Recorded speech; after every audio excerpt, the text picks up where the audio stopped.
Hello everyone, today I am going to talking about Bell's palsy. মুখ বেঁকে যাওয়া, অনেকেই ভয় পায় বিষয়টা নিয়ে।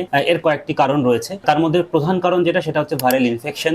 দ্বিতীয় কারণ হচ্ছে কোল্ড ড্রিঙ্কস, যদি আমরা ভীষণ পরিমাণে খেতে থাকি কোল্ড ড্রিঙ্কস জাতীয় খাবার দাবার, কিংবা আমরা যদি এসি থেকে খুব গরম কিংবা খুব গরম থেকে এসিতে যদি এসে থাকি তার জন্য হতে পারে। তো এই ধরনের আপনার সমস্যার যে মুখোমুখি হচ্ছেন, কিভাবে বুঝবেন যে হ্যাঁ আসলেই আপনার বেলস পলসি হয়েছে? চলুন দেখে নেওয়া যাক কয়েকটি ঘরোয়া পদ্ধতি যেটা থেকে আপনি বুঝে নিতে পারবেন যে হ্যাঁ আপনিও শিকার হয়েছেন বেলস পলসি। প্রথমেই আয়নার সামনে দাঁড়িয়ে বলে নিন 5টা ভাওয়েল। এইভাবে বলে দেখুন যে বলার সময় আপনার মুখের কোনো রকম বিকৃতি হচ্ছে কিনা, অর্থাৎ একদিকে কোনো রকম মুখ বেঁকে যাচ্ছে কিনা।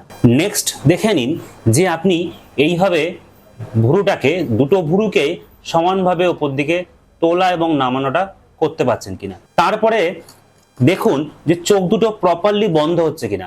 আপনি যখন চোখ দুটো বন্ধ করছেন, বাড়ির কাউকে জিজ্ঞেস করুন পুরো দুটো চোখের পল্লব বন্ধ হচ্ছে কিনা। আর একটা জিনিস অবশ্যই আপনারা খেয়াল রাখবেন যে আপনি মুখে হাওয়া ভরে রাখতে পারছেন কিনা। কিভাবে? যদি এমন সমস্যা আপনারও হয় তাহলে বেশি দেরি না করে অবশ্যই যোগাযোগ করুন আপনার আশেপাশের কোনো নিউরোলজিস্ট কিংবা জেনারেল ফিজিশিয়ানের কাছে, এবং সেটা 2 সপ্তাহ থেকে 6 মাসের মধ্যেই যোগাযোগ করার চেষ্টা করুন। তার কারণ এই টাইমটা হচ্ছে এই বেলস পলসি কমপ্লিকেশনের ম্যানেজমেন্টের জন্য golden period. Thank you so much.